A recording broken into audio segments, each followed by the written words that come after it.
Hello guys, welcome back to our channel, and today we are going to learn about the motion, and there are some related terminologies like the speed, velocity, acceleration, displacement, distance. What do you understand by the relative velocity, and lastly the relative acceleration. So let's begin with the concept of the introductions of the motion. So as we already know, what is motion? Motion is the change in position. Change in position, it's a keyword of an object over concerning a reference point. It is the another point of surrounding, and this is the third point. So to explain the motion, we are going to focus on the change in position. Change in position with respect to some reference point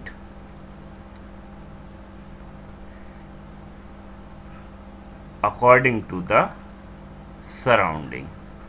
So these are the keywords that must be used in defining the definitions of the motion.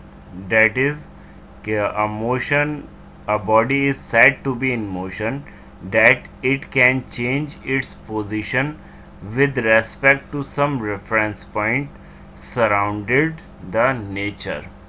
Okay तो इसका मतलब ये हुआ कि motion आप उसको कहोगे जहाँ पर आपकी कोई भी बॉडी अपनी पोजीशन को चेंज करे with respect to some reference point. Like अगर हमसे कोई कहे कि भाई अर्थ जो है मूव करती है, तो हाँ, हमारी अर्थ मूव करती है. क्योंकि ये एक ऑर्बिटल एक्सिस के अलोंग रोटेट करती है, और इसका जो रेफरेंस पॉइंट है वो आपका reference point will be the sun. ठीक है, और इसी के हिसाब से आपका दूसरा रेफरेंस पॉइंट अगर हम माने तो वो हो जाएगा मून. तो हमारे अर्थ के दो रेफरेंस पॉइंट होते हैं, एक अर्थ है, एक मून है.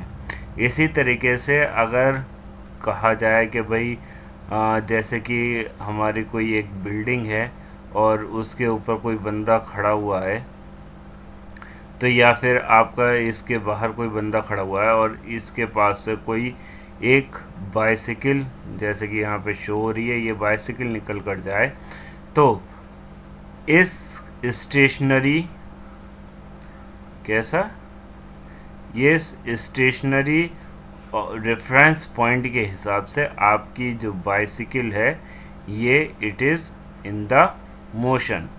So for determining the motion, the change in position will be the must with respect to some surrounding points or the reference points according to the surrounding. तो surrounding के हिसाब से अगर आपकी बॉडी कोई पोजीशन को change करती है और with respect to some reference point, then we can say that our body is in motion, or we can say that motion is going to be occur.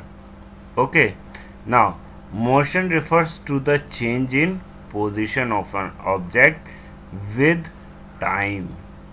So it is the another factors which can concluded in the motion. It is also be describing the parameters like motion दूसरे parameters को भी define करता है except the time.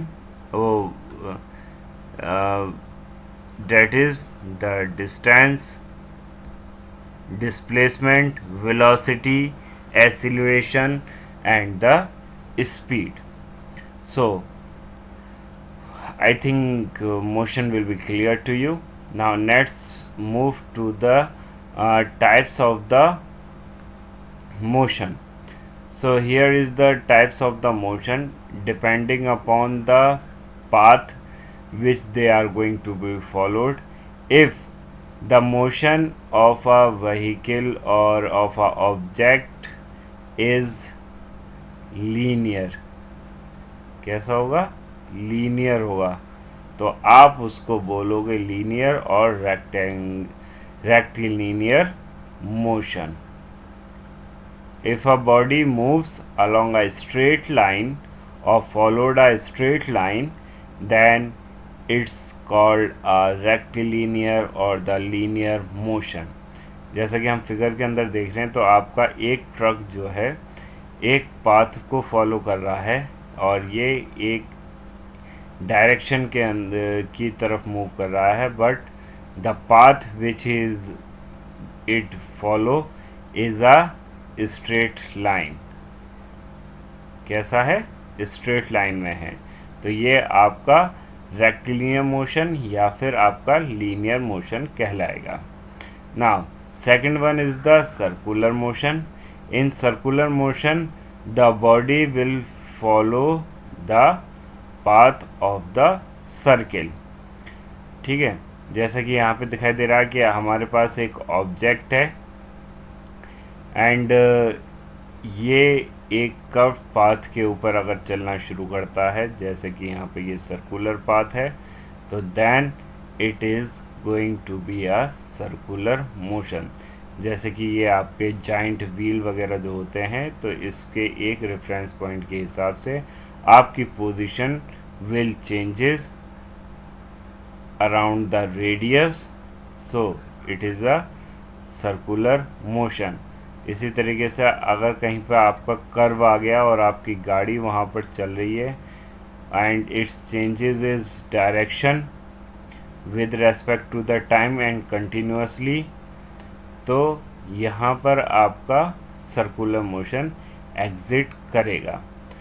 Now the next one is the curvilinear motion. In curvilinear motion आपका क्या होता है कि यहाँ पे combinations of the linear plus rectilinear, linear plus circular, ये दोनों मिलकर काम करते हैं. इसके अंदर कुछ पार्ट आपका सर्कुलर का होगा, कुछ पार्ट आपका रेक्टेंगुलर का होगा, लेकिन ये फुल्ली सर्कुलर नहीं होता है.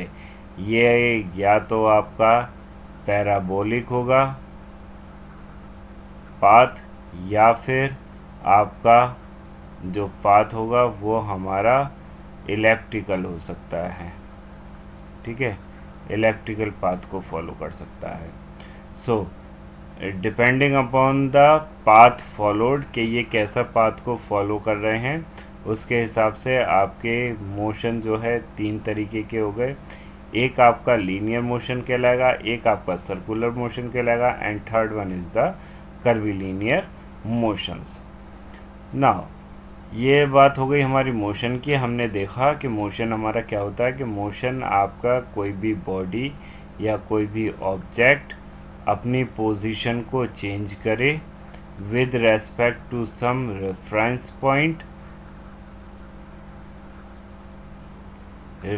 पॉइंट और the surrounding in some time.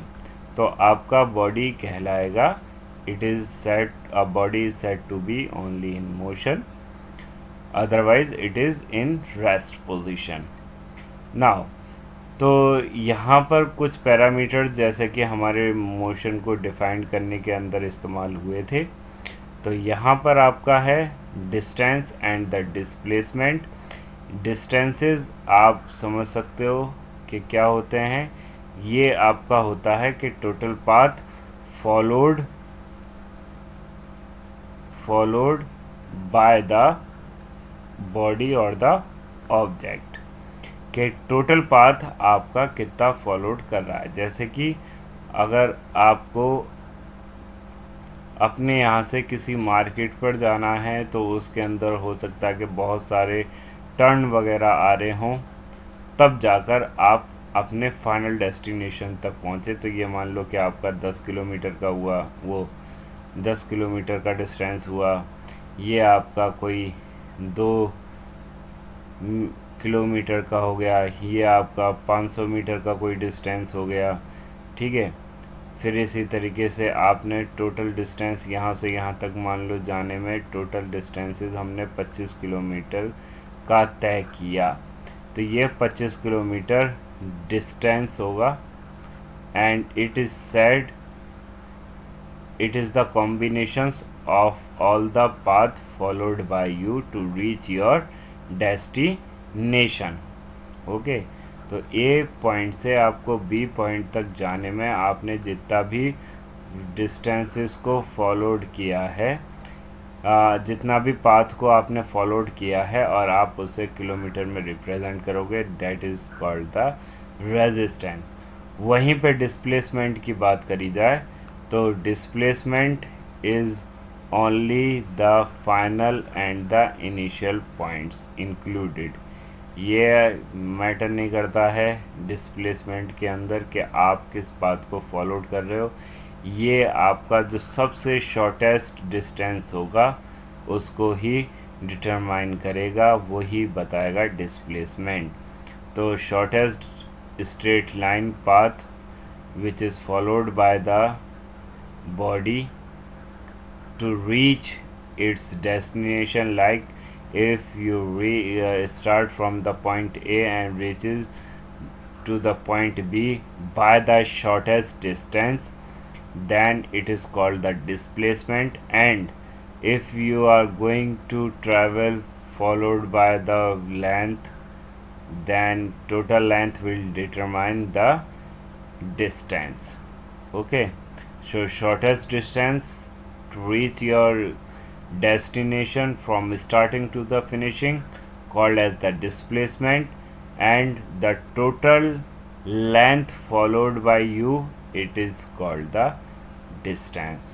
जैसे कि सभी को अपने पार्ट पे, जैसे कि from your bus stand to your house, ठीक है, टू योर हाउस आप जा रहे हो और किसी का मान लो कि ये 5 किलोमीटर या 10 किलोमीटर या 20 किलोमीटर डिस्टेंस बताता है, तो ये आपका पूरा होगा डिस्टेंस। वहीं पे डिस्प्लेसमेंट क्या होगा कि आपने अपने बस स्टैंड से डायरेक्ट अपने घर पर बाय द प्लेन लैंड किया, ठीक है, तो ये आपका कहलाएगा डिस्प्लेसमेंट। और आप इस तरीके से समझ सकते हो कि जैसे कि अगर आपको बिहार से दिल्ली आना है, टू दिल्ली, तो इसके आपके पास दो रास्ते हैं। द ट्रांसपोर्ट मोड आपके पास दो हैं, एक आपका है ट्रेन का और एक है आपका बाय एयर, ठीक है। तो यहाँ पे जो ट्रेन से आ रहे हैं they followed a long distance, और ये बाय थ्रू डिफरेंट स्टेशन से होते हुए आपके डेस्टिनेशन तक पहुँचाएगा, दिल्ली तक। और ये मान लो कि 750 किलोमीटर का डिस्टेंस है। तो ये जो आप आए हो by the train followed by the different stations, तो ये आपका डिस्टेंसेस हो गया। और वहीं पे बाय एयर आपने अपना प्लेन को स्टार्ट किया और स्टार्ट करके लैंड करके to the airport of Delhi. तो यहाँ पे आपका जो शॉर्टेस्ट डिस्टेंस आपने कवर्ड किया, जहाँ पे यहाँ पर आपको मे बी 10 आवर्स अगर लग रहे हैं, तो ये आपका शॉर्टेस्ट हो जाएगा। और यहाँ पर आप मे बी 3 to 4 आवर्स के अंदर you may reach your destination. So displacement आपने बाय एयर कवर किया है, एंड बाय ट्रेन आपने जो कवर किया था अपना डिस्टेंस, वो था आपका distance. Okay, I think by this example it may be clear कि what is the displacement and what is the distance. Now second one is the reference point requirement. So reference point requirement distances के अंदर ज़रूरत नहीं होती, वहीं पे हमारे displacement के अंदर इसकी रिक्वायरमेंट ज़रूरी होती है, क्योंकि ये डिपेंड करता है to the starting and end point पर। ठीक है, कि आपने कहाँ से शुरू किया और कहाँ पर ख़त्म किया, तो जो भी शॉर्टेस्ट डिस्टेंस होगा तो ये वहाँ पर, तो इसके लिए आपका requirement of the destination and the starting point is known. Now next है आपका क्वांटिटी। तो ये स्केलर क्वांटिटी है या वेक्टर क्वांटिटी है, तो डिस्टेंस आपका जो है it is a scalar quantity whereas the displacement is a vector quantity. Path difference depends upon the path taken, कि आप कौन सा रास्ता ले रहे हो, whereas for the displacement it is independent on the path but it's depends upon from where you start and from where is the end point of your destination. तो इनकी यूनिट्स की बात करी जाए तो बोथ आपका vector और distance और डिस्प्लेसमेंट हम इसको मीटर्स में रिप्रेजेंट करते हैं, और लेकिन डिस्प्लेसमेंट के अंदर हमारा एक आ जाता है, since it is a vector quantity it has both magnitude and direction,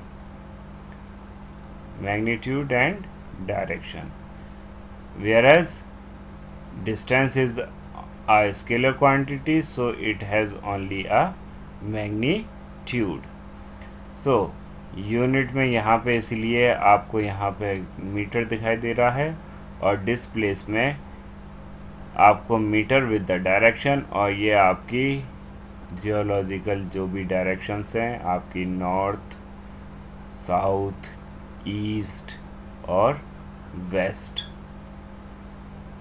now इनके मैग्नीट्यूड क्या होंगे, तो हमें distance is always be positive whereas displacement में बी नेगेटिव, पॉजिटिव और मे बी ज़ीरो। ये ज़ीरो कैसे होगा, कि ज़ीरो होगा कि भाई आपने अपने कोई डेस्टिनेशन स्टार्ट करी, और मान लो कि जहाँ पर आपने डिस्टेंस 5 किलोमीटर, आप अपने घर से किसी शॉप पर गए, तो आपने मान लो कि उस शॉप का जो टोटल डिस्टेंस था वो 5 किलोमीटर का था, ठीक है, बाज़ार वगैरह का। तो आपका स्टार्टिंग पॉइंट क्या होगा, स्टार्टिंग जो आपने स्टार्ट करा है वो आपका हाउस होगा, और जहाँ पर आपने अपना ये डिस्टेंस को ख़त्म किया है अपने पूरे काम को, वो भी आपका हाउस होगा। सो इन दिस केस यहाँ से यहाँ तक जो आपने 5 किलोमीटर का कवर किया टोटल, तो वो तो आपका हो गया डिस्टेंस। अब यहाँ पर आपका जो स्टार्ट से जो एंडिंग आपने करी है, जो अपने घर की करी है, तो यहाँ पर और यहाँ तक आने में आपका डिस्प्लेसमेंट वो जो होगा वो होगा ज़ीरो। क्यों? क्योंकि आपने जहाँ से स्टार्ट किया था वहीं पर आके आपने अपना ख़त्म कर दिया। तो यहाँ पर आपने जो भी टोटल डिस्प्लेसमेंट होगा, total displacement will be zero, और यहाँ पे टोटल जो डिस्टेंस होगा वो आपका कुछ 5 किलोमीटर के करीब आया। लेकिन यहाँ पे जो शॉर्टेस्ट डिस्टेंस निकलेगा, जहाँ से आपने स्टार्ट किया और जहाँ पे आपने ख़त्म किया, तो डेट इज़ द 0, और ये आपके पॉजिटिव, नेगेटिव और 0 तीनों हो सकता है। एग्जाम्पल के तौर पर 150 metre is denoted the scalar quantity, and ये रिप्रेजेंटेशन है कि हम किस तरीके से डिस्टेंस को रिप्रेजेंट करेंगे। तो हम इसके साथ अपनी SI यूनिट्स, ये हमारी SI यूनिट्स हैं, मीटर और साथ के साथ किलोमीटर, ये दोनों इस्तेमाल होते हैं, मीटर और किलोमीटर। सो यहाँ पर दूसरा जो है ये 50 मीटर विद ईस्ट, तो यहाँ पे ये डायरेक्शन को भी सिंबलाइज कर रहा है, तो इसका मतलब ये है कि ये हमारा डिस्प्लेसमेंट है। So I think it will be clear to you कि what is the distance and what is the displacement. If you have any inquiry, then you can also be commented. Now next is the velocity and the speed. So in the previous slide we have seen that what is distance and what is displacement. Both are the same matters, but the difference is in their end starting points and the representations.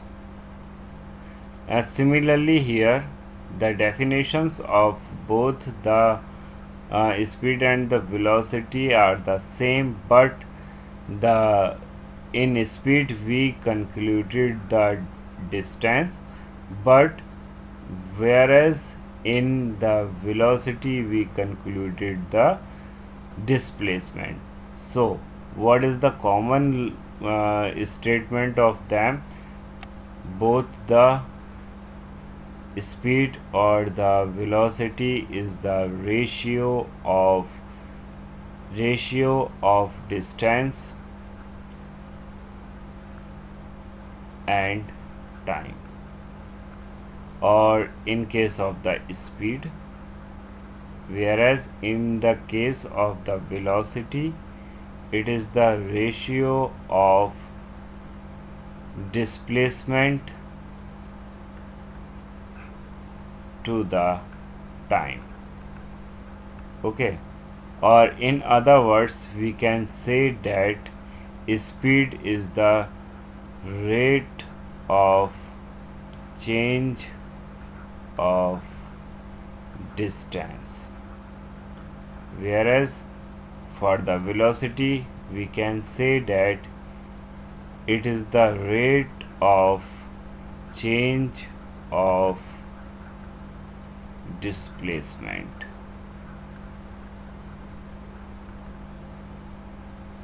Where the word rate of change of आ जाए तो वहाँ पर आपका simple meaning है कि आपको यहाँ पर टाइम को इंक्लूड करना होगा.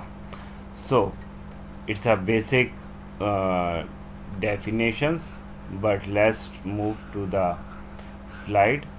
So here it says that speed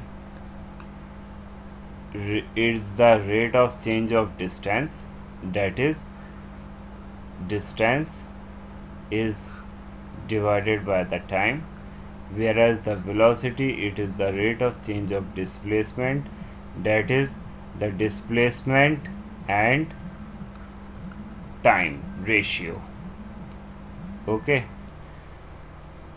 in the second point, speed is a scalar quantity, that is it has only a magnitude, whereas velocity is a vector quantity, so it has only magnitude as well as the direction.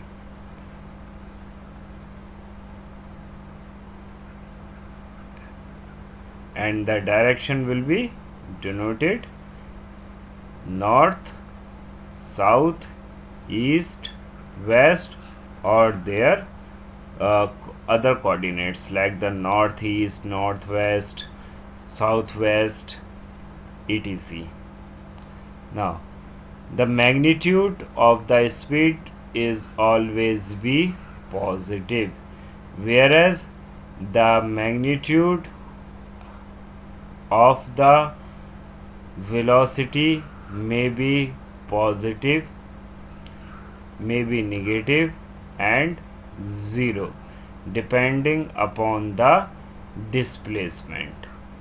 कि अगर आपका displacement positive आ रहा है तो आपका velocity भी positive आएगा, negative आ रहा है तो वेलोसिटी भी नेगेटिव आएगा, अगर डिस्प्लेसमेंट ज़ीरो है तो आपकी वेलोसिटी भी ज़ीरो दिखाएगा. And in other words we can say that a velocity will be positive if the body moves continuously. Okay, there is no drop in its speed or it will change its displacement regularly on time. And whereas the negative, in negative case the displacement will be negative, that is it can cover the distances in another directions, and when the displacement is zero then the velocity will also be zero. Now speed will depends upon the path taking, as it is the ratio of the distance to the time, so it also be depends upon the distance, the total path followed. Similarly, whereas the velocity will depends upon the displacement, so it depends upon the initial and the final position, that is the start and end position of the body. So it is represented as 10 meter per second, whereas velocity in units can be represented as meter per second but with the direction. Okay, so यहाँ पे अगर हम इसके unit की बात करें, SI unit date is the international system unit जो होगा इसका, तो वो आपका मीटर पर सेकंड होगा. Similarly international IS units for the velocity is metre per second, और दूसरा आपका kilometre per hour. Similarly velocity will also be kilometre per hour. Formulas for the speed, it is speed equal to distance upon time. Similarly, velocity displacement upon time. Now here is the graphical representation for the velocity and the speed. So firstly go with the speed. When the graph plot between the times and the distances, time is taking on the x-axis, whereas distance is taking on the y-axis. So the area covered between the graph will represent the speed. तो किसको determine करेगा? वो speed को करेगा, जो भी area in दोनों graphs के बीच के अंदर आएगा. जब आप एक्स एक्सिस पे टाइम को लोगे और वाई एक्सिस पे डिस्टेंसेस को लोगे. ना पहले वाले की बात करें, इस वाले एरो की बात करें, तो ये आपका टाइम बढ़ता हुआ जा रहा है, but there is no increment in the distance. Distance के अंदर कोई भी चीज़ नहीं बढ़ रही है, लेकिन टाइम आपका बढ़ता हुआ जा रहा है. तो in that case body will be at rest position. तो ऐसा क्या बता रहा है ये आपका ग्राफ के बॉडी आपकी रेस्ट पोजीशन पर है। वहीं पर अगर आपका डिस्टेंस भी बढ़ रहा है, क्या हो रहा है, डिस्टेंस भी हमारा बढ़ रहा है और उसी के अकॉर्डिंगली हमारा टाइम भी बढ़ रहा है, जैसा कि हमारा इस वाले ग्राफ के अंदर दिखाया जा रहा है। ठीक है, सेकंड वन वाले के अंदर। So this line will show that कि आपके डिस्टेंस भी बढ़ रहा है और साथ के साथ टाइम भी बढ़ रहा है। तो यहाँ पर आपका एक यूनिफॉर्म स्पीड पर हमारी गाड़ी चल रही है, या आपकी बॉडी जो मूव हो रही है वो इक्वल डिस्टेंस कवर कर रही है in equal interval of time पर। तो यहाँ पर हमारी बॉडी यूनिफॉर्म स्पीड के साथ मूव कर रही है। नाउ इसके अंदर एक और केस आता है जिसके अंदर हमारा एक कर्व्ड लाइन देखने को मिलती है, या तो वो इस तरीके से जाती हुई। ठीक है, सो ये कर्व्ड लाइन आपको बताती है कि आपका अनइक्वल डिस्टेंस को आपकी बॉडी कवर कर रही है in equal interval of time. ठीक है, body will cover unequal distance in equal interval of time. जैसे कि 1 minute, 2 minute, 3 minute, 4 minute, 5 minute पे आप इसे चेक करोगे तो ये मान लो कि कोई 2 किलोमीटर पे चला और वहीं पर आपका ये 2 मिनट वाले के ऊपर या 2 सेकंड के ऊपर जो आपने देखा, तो हमारा डिस्टेंस सिर्फ और सिर्फ 1 मीटर चला। ठीक है, पहला वाला 2 मीटर था, ये आपका 1 मीटर हुआ। इसी तरीके से आपने यहाँ पे चेक किया तो यहाँ पर इसने कुछ 8 मीटर का चल दिया, लेकिन टाइम आपका यहाँ पे कितना हुआ, 4। लेकिन जब आप 5 सेकंड पे पहुँचे तो आप इसने सिर्फ और सिर्फ 9 मीटर का डिस्टेंस कवर किया। सो इट शोज डैट कि यहाँ पर आपका इक्वल इंटरवल ऑफ टाइम के ऊपर हमारा जो डिस्टेंस कवर हो रहा है वो अनइक्वल है। कहीं पर आपका एकदम से ज़्यादा बढ़ जाएगा और कहीं पर आपका एकदम से कम हो जाएगा। वहीं पे वेलोसिटी वाले पर देखें तो वेलोसिटी वाले के अंदर भी ऐसे ही है कि अगर आपका एक कांस्टेंट आपको दिखाई दे रहा है विद, यहाँ पर भी आपने टाइम को एक्स एक्सिस पे लिया है और डिस्प्लेसमेंट को हमने वाई एक्सिस पे लिया है। ठीक है, और यहाँ पर ये आपको एक कांस्टेंट ए वाला जो ग्राफ है जो कि एक कांस्टेंट है and parallel to the X axis, ये रिप्रेजेंट कर रहा है कि यहाँ पर आपका किसी भी तरीके का कोई भी डिस्प्लेसमेंट नहीं हुआ है with respect to the time. Time तो बढ़ता हुआ जा रहा है but the distance will not be changes. तो इसका मतलब है कि body will be at rest position. कैसी पोजीशन पे है आपकी बॉडी, रेस्ट पोजीशन पे है। वहीं पे अगर हम ग्राफ बी की बात करें जो कि ये है, सो ये equal distance in equal interval of time पर कवर कर रहा है। तो इसका मतलब ये है कि आपकी बॉडी यूनिफॉर्मली मूव कर रही है, यानी कि यहाँ पर आपकी वेलोसिटी जो है वो बिल्कुल यूनिफॉर्म है।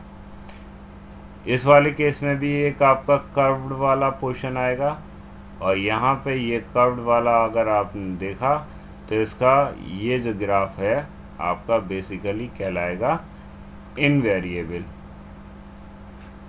कैसा होगा, इन वेरिएबल, या आप बोल सकते हो sorry variable.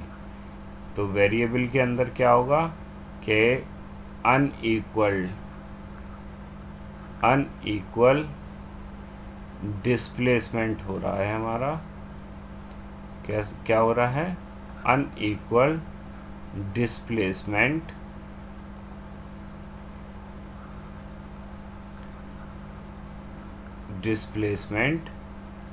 In equal time, जैसा कि स्पीड वाले केस में था।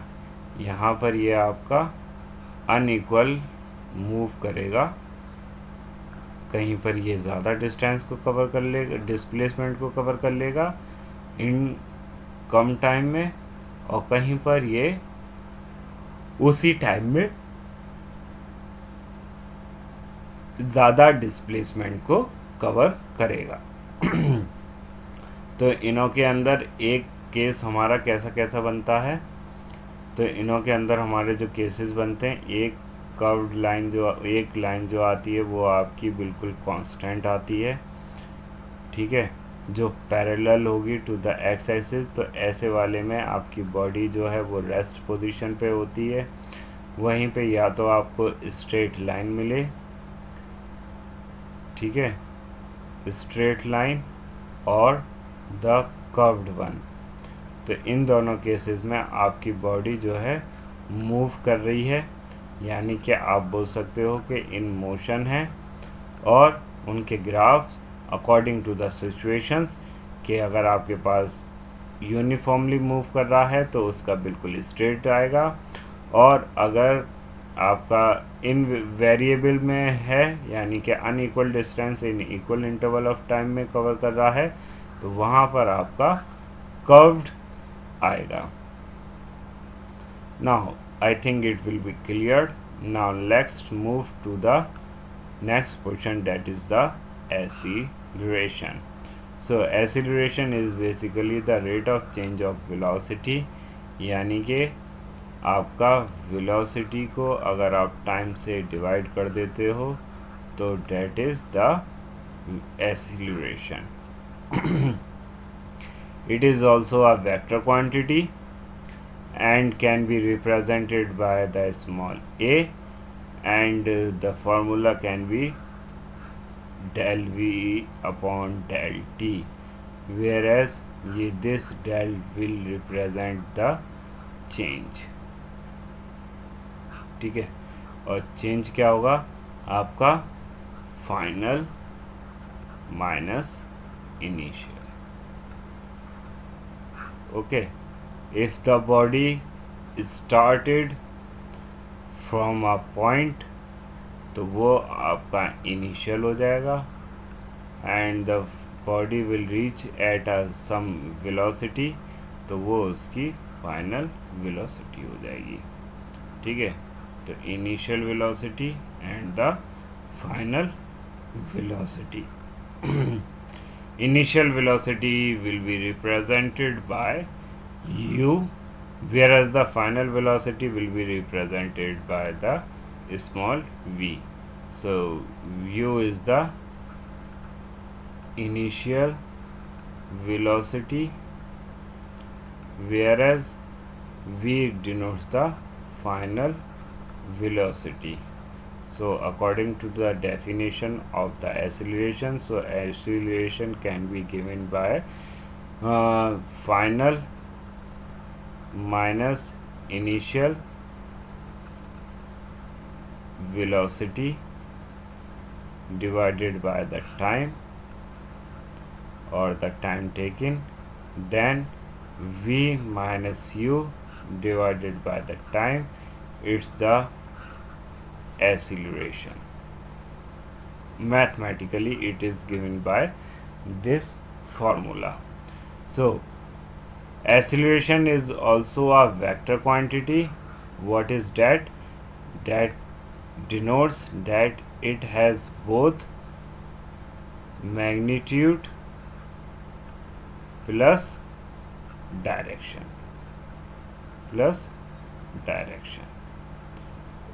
What is its SI unit? SI unit is meter per second. with direction.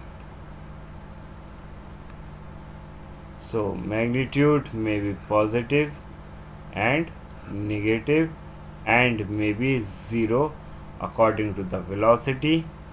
अगर आपका एक्सीलरेशन पॉजिटिव है, that's mean your body will be speed up, whereas if the acceleration is negative, then your body will go slow down. ठीक है, कैसी हो जाएगी? Slow down हो जाएगी, और इसी को हम रिटार्डेशन या डी एक्सीलरेशन भी कहते हैं ना। ग्राफिकली अगर देखा जाए तो एक्सीलरेशन को भी उसी तरीके से बनाया गया है कि अगर आपकी बॉडी अगर आप एक्स एक्सिस पे हम टाइम को लेते हैं इन सेकेंड, मिनट और द आवर्स, और वेलोसिटी को हम वाई एक्सिस पे लेते हैं। सो अगर ये आपका ग्राफ ऊपर की तरफ जा रहा है तो it's denotes a uniform acceleration, that is the velocity will changes with respect to the times, whereas if the graph comes down,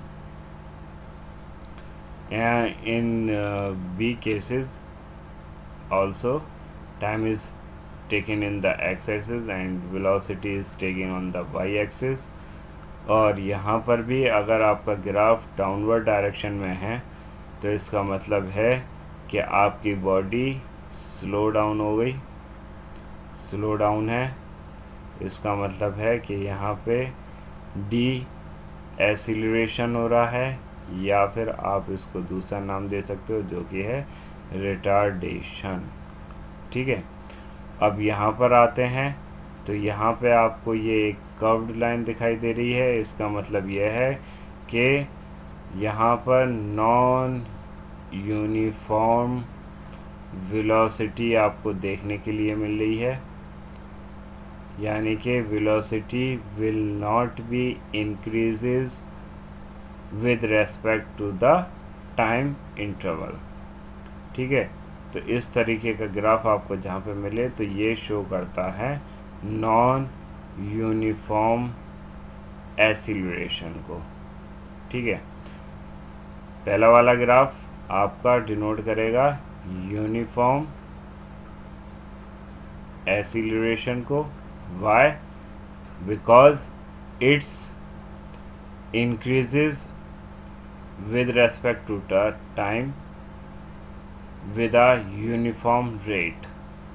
अगर ये आपका 2 सेकंड पर आपको 5 मीटर का डिस्टेंस कवर करा, मीटर पर सेकंड, तो वहीं पर ये अगर आप 4 सेकंड पे देखोगे तो ये आपको जो डिस्टेंस कवर करके देगा वो जो यहाँ पे इसकी वेलोसिटी होगी वो 10 होगी। सिमिलरली अगर ये यहाँ पर आपका 4 सेकंड पर आ गया, या आप बोल लो कि 6 सेकंड पर है, तो ये यहाँ पर आपका 15 मीटर पर सेकंड पर वेलोसिटी को देगा। लेकिन इन दैट केस यहाँ पर ये वेरिएबल कर सकता है, जैसा कि यहाँ पर अगर टाइम इंटरवल बहुत कम है देखा जाए तो यहाँ और यहाँ पर इनकी वेलोसिटी ज़्यादा नज़र आ रही है गैप, तो यहाँ पे ये कम टाइम के अंदर ज़्यादा वेलोसिटी को गेन कर रहा है।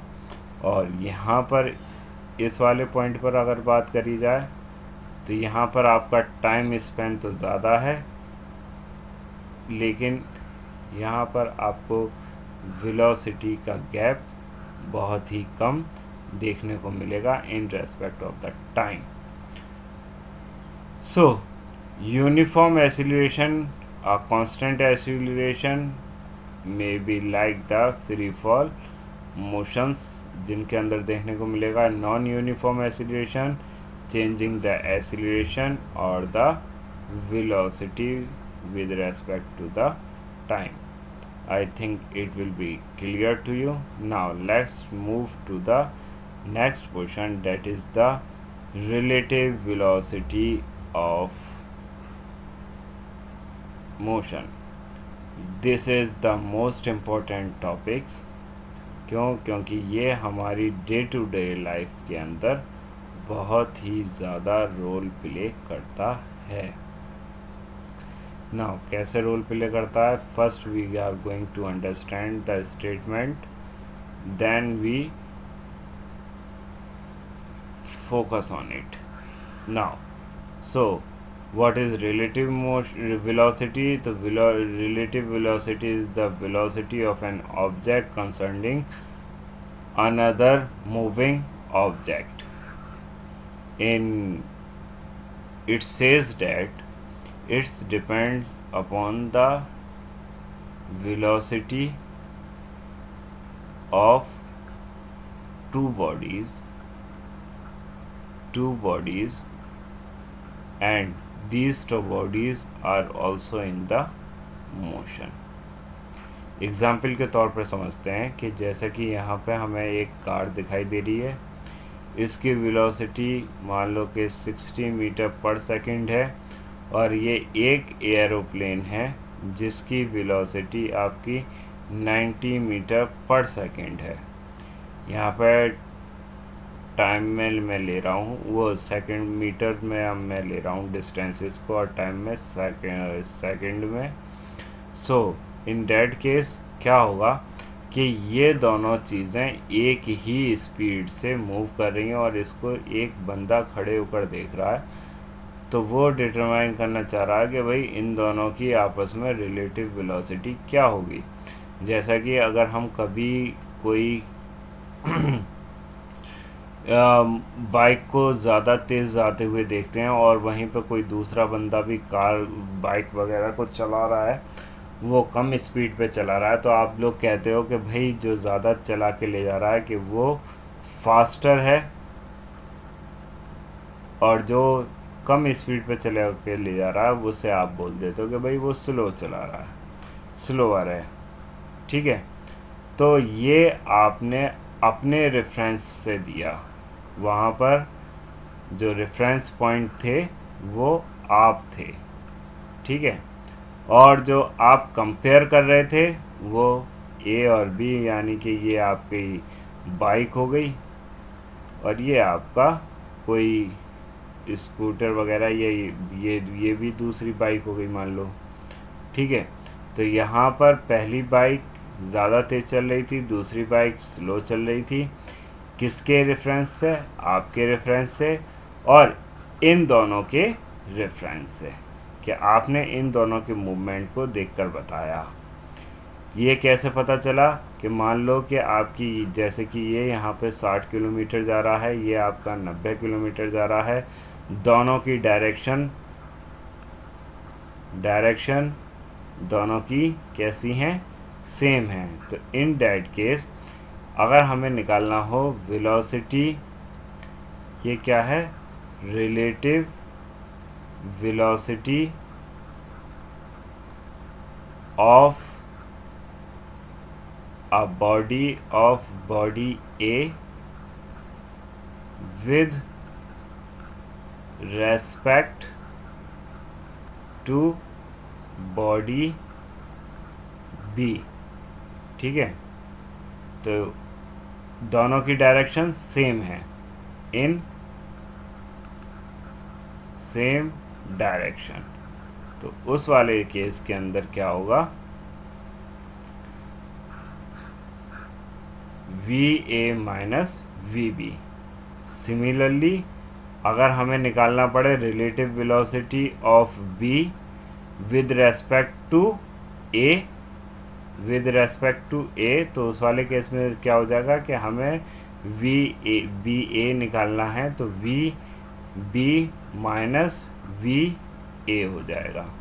ठीक है, ये कब होगा? जब आपकी body in the same direction में मूव कर रही हैं।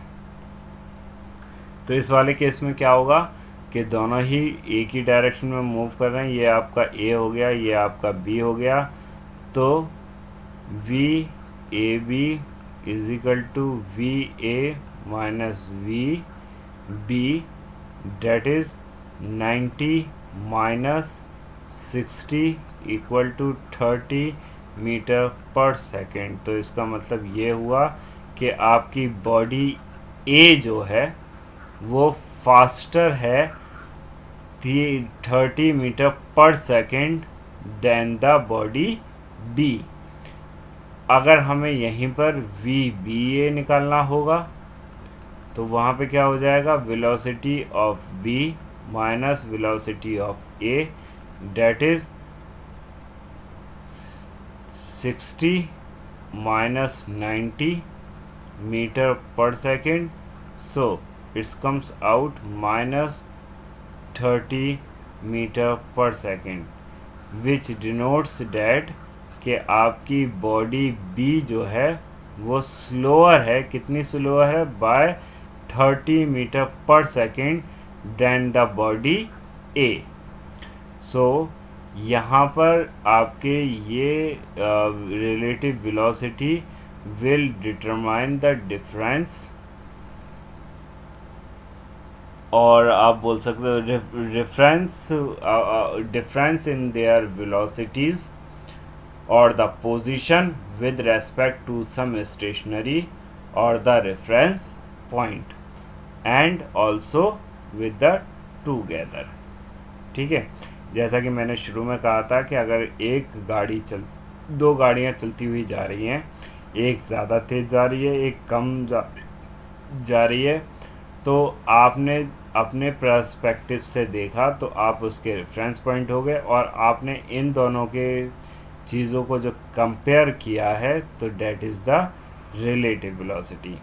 यहाँ पर हमने एग्जाम्पल के ज़रिए से समझा कि अगर हम कंपेयर करेंगे तो किससे किसको कर रहे हैं। जैसे कि हमने ए को हमने जेट वाला माना, बी को हमने कार माना, तो जेट हमारा 90 मीटर पर सेकंड की स्पीड से मूव कर रहा है, वहीं पे हमारी गाड़ी जो है वो 60 मीटर पर सेकंड के हिसाब से मूव कर रही है।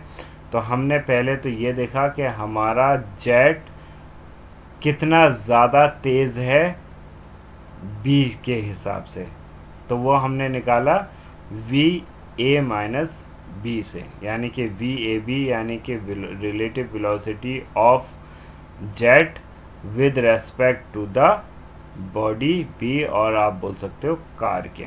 तो वो हमारा निकल के आया कि 30 मीटर पर सेकंड, यानी कि आपका जो जेट जो है वो कार से 30 किलोमीटर पर सेकंड की स्पीड से ज़्यादा चल रहा है।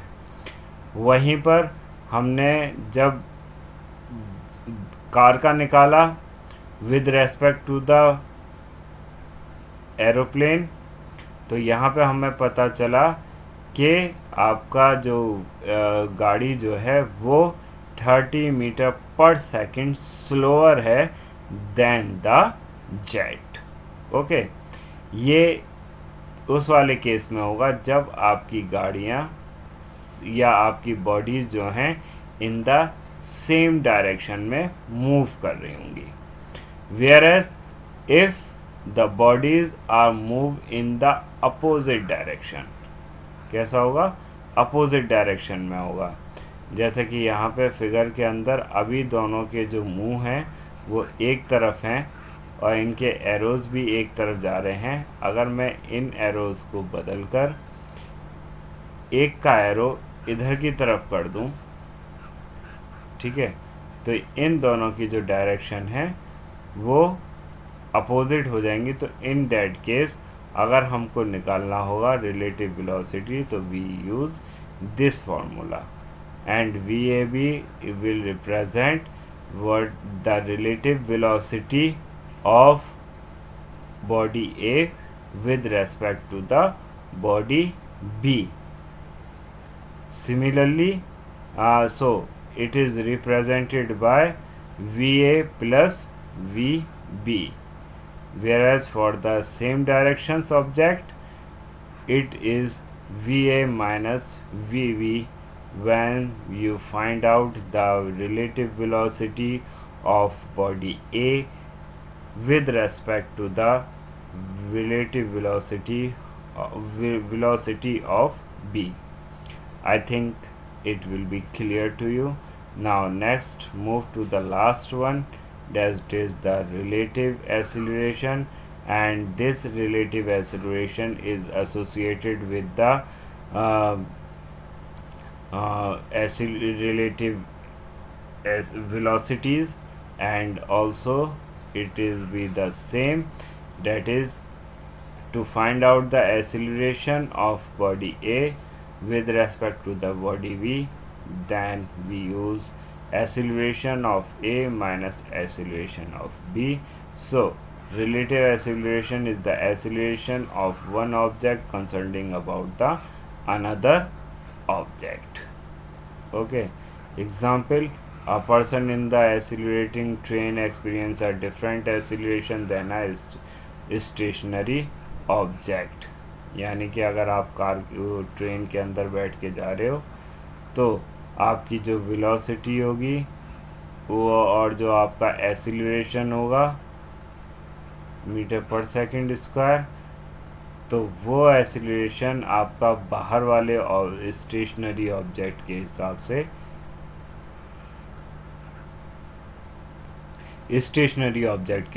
से अलग होगा. ठीक है.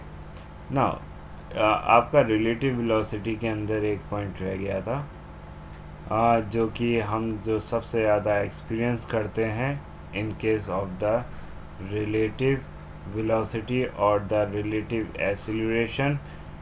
तो जैसा कि मानो कि अगर बारिश दो पर्सन हैं और ये दोनों को एक डेस्टिनेशन पे पहुंचना है.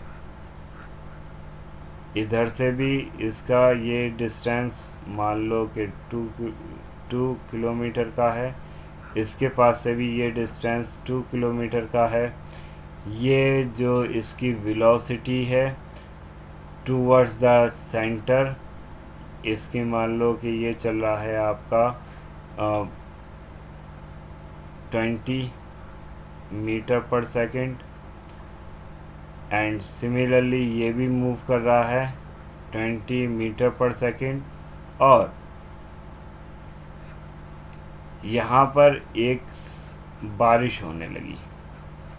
ठीक है, इसकी डायरेक्शन भी यही है, इसकी भी direction, the directions of the बारिश का जो डायरेक्शन है वो कुछ इस तरीके से है. ठीक है, इंक्लाइंड है. जब ये दोनों अपने फाइनल डेस्टिनेशन तक पहुंचे तो इन्होंने देखा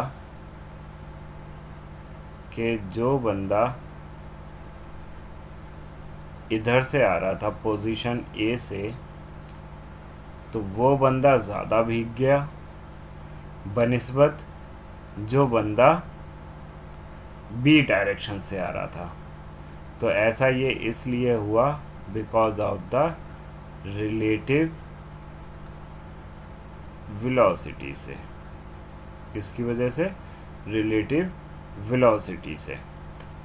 यहाँ पर आपका जो मूवमेंट था बंदे का वो और जो बारिश का डायरेक्शन है ये आपकी आपस में कैसी हैं? Opposite in nature. वहीं पे जो बी बंदा था ये जो मूव करता हुआ आ रहा था और इसके ऊपर जो बूंदें पड़ रही थी, इन दोनों की डायरेक्शन जो थी वो थी कैसी? सेम. जब सेम था तो ये आपका मान लो कि 30 मीटर पर सेकंड के हिसाब से पड़ रही थी और इसके लिए भी यही 30 मीटर पर सेकंड के हिसाब से पड़ेंगी. तो क्या हो जाएगा इसका? ये 10 मीटर पर सेकंड के हिसाब से ज़्यादा पड़ेंगी with respect to the man. यानी कि velocity, relative velocity of A with rain यानी कि आर, ठीक है। तो कितना आ जाएगा 20 minus 30 that is the minus 10 metre per second, ठीक है। तो इसके ऊपर जो रेन पड़ रही थी उसका फास्टर पड़ रही थी, वेयरएज यहाँ पर आप जब निकालोगे तो दोनों को हमें पॉजिटिव, ठीक है। तो यहाँ पर इसकी और इसकी जो है आपको ये दोनों प्लस करने पड़ जाएंगे, जो कि आ जाएगा 50 मीटर पर सेकेंड। तो इसकी स्पीड ज़्यादा होगी ना। अब दोनों ही जब पहुँचेंगे तो इस वाले केस के अंदर हमारे ये वाला ए वाला बंदा ज़्यादा भीग गया होगा, वेयरएज बी वाला बंदा कम भीगा होगा, ठीक है। I think it will be clear to you, and if you have any query please comment below.